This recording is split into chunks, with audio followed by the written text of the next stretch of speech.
Bon, bonsoir tout le monde. Ce soir, je vais vous parler un petit peu du goût. Au niveau du goût, comment ça fonctionne un petit peu, enfin, comment ça fonctionne, comment je le ressens. Pour vous dire les odeurs que je... Ah, comment ça vient et tout, c'est un truc de malade. Alors, j'ai arrêté de fumer déjà, ça fait 6 mois, aujourd'hui, en plus. On est le 14, donc ça fait 6 mois pile que j'ai arrêté de fumer. Donc, déjà, j'ai l'odorat et le goût qui sont plus développés que ce que je pouvais l'avoir quand je fumais.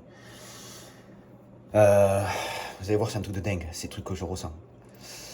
J'ai tellement arrêté d'alimentation, j'ai tellement arrêté de choses, que mon goût est limité à très très peu de choses.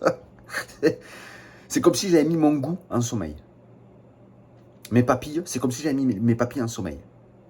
Du coup, aujourd'hui, quand je mets un aliment, quelque chose qui est différent dans ma bouche, que ça fait longtemps que j'ai pas mis, il y a tout qui va être relevé. Je vais sentir vraiment tout. Mais c'est un truc de malade, vous allez voir ce que je vais vous dire.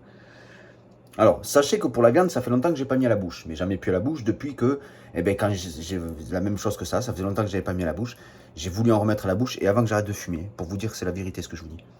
Pour vous dire à quel point on a nos papilles qui sont endormis par rapport à l'habitude de manger constamment ces choses-là et tout, de manger, machin. On n'a pas vraiment conscience de ce goût et de cette odeur dans la bouche. Parce que c'est un petit peu comme si on était endormi, notre odorat et nos papilles sont endormis en fait. On ne sent pas tout ça en fait.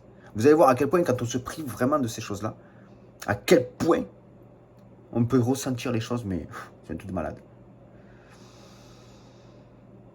La viande, la dernière fois que j'ai voulu manger un kebab. Il n'y avait pas que le kebab, hein. C'était pas la première fois que ça me le faisait, puisque la viande, j'ai arrêté plusieurs fois, j'ai essayé plusieurs fois. Et ça me l'avait fait déjà il y a 3-4 ans, où j'avais pris un burger, ou je sais plus quoi, un steak normal, je sais plus ce que j'avais mis, ce que j'avais pris comme viande. Et j'avais eu, quand j'ai approché la viande de ma bouche, comme si, là, dans ma bouche, mais là, même pas elle a touché ma langue et mon palais, une odeur de cadavre. Je vous jure que c'est vrai. Je vous promets que c'est vrai. Faites l'essai de vous priver pendant des mois et des mois de la viande et remettez-la juste à la bouche. Vous allez voir cette odeur de cadavre. Je vous garantis que c'est vrai. C'est désagréable. C'est horrible. Horrible. Mais comme je voulais tellement manger la viande, j'ai quand même mangé. J'ai passé outre cette odeur, d'accord? Ça, c'était la première fois que j'avais regoûté la viande. Je l'ai refait il y a quelques temps, c'était l'année dernière. J'ai réessayé par un kebab, j'ai mangé un kebab. J'avais envie d'un kebab, il fallait que je mange un kebab. J'ai mangé ce kebab. Et là, quand j'ai mangé, j'ai tout ce goût et cette odeur qui est revenue. Mais par contre, elle était beaucoup plus présente. Tout le long que j'ai mangé, pratiquement de tout le long que j'ai mangé mon kebab, je voulais tellement ce kebab que je l'ai mangé. Mais tout le long, pratiquement, j'ai eu cette odeur de cadavre. Horrible, je vous garantis.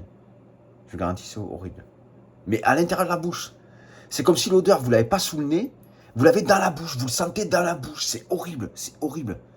Avoir le goût du cadavre à la bouche, je vous garantis que c'est horrible. Alors ça, c'est pour la viande. Et ce que ça m'a fait aujourd'hui, ça faisait longtemps que je n'avais pas mangé de fromage, des desserts, nature. Hein. Alors des desserts, c'était un yaourt grec et du fromage blanc. L'horreur. Ça m'avait fait ça la dernière fois quand j'avais pris de la crème fraîche. J'avais mis la crème fraîche dans mon plat. L'horreur, l'horreur. On a l'impression que ce soit la crème fraîche ou le dessert, le yaourt nature ou le fromage blanc, j'ai l'impression de mettre une étable dans ma bouche. De mettre une étable dans ma bouche. C'est comme si vous avez l'odeur de l'étable qui vient dans votre bouche. C'est horrible. On n'a pas vraiment conscience des odeurs je vous garantis que c'est un truc de malade. J'ai l'impression que notre goût est coupé. Je sais pas comment vous expliquer. Tellement on mange plein de trucs. Tellement on mange plein de choses. On n'a pas vraiment conscience de ces odeurs qui sont encore beaucoup plus subtiles. C'est-à-dire que j'ai l'impression que mon goût va sentir les odeurs, mais 100 fois plus subtiles. 100 fois plus subtiles. La dernière fois, j'ai acheté des pistaches salées, sans faire exprès. Normalement, je les prends non salées. Et sans faire exprès. Et puis, j'ai pas fait gaffe. Je conduisais. J'en prends une, tac. J'en mets à la bouche. À peine je l'ai mis à la bouche. Je vous garantis, à peine j'ai mis à la bouche.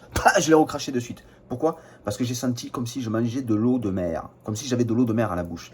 La différence entre le sel que je mange et le sel... Imaginez à quel point j'arrive à faire la différence même avec le sel. Même avec le sel. Pour vous dire à quel point le goût, ce côté sensoriel du goût peut être beaucoup plus développé quand on se prive de beaucoup de choses. Et ce qu'on peut sentir. Je vous souhaite une bonne soirée et puis je vous dis à bientôt.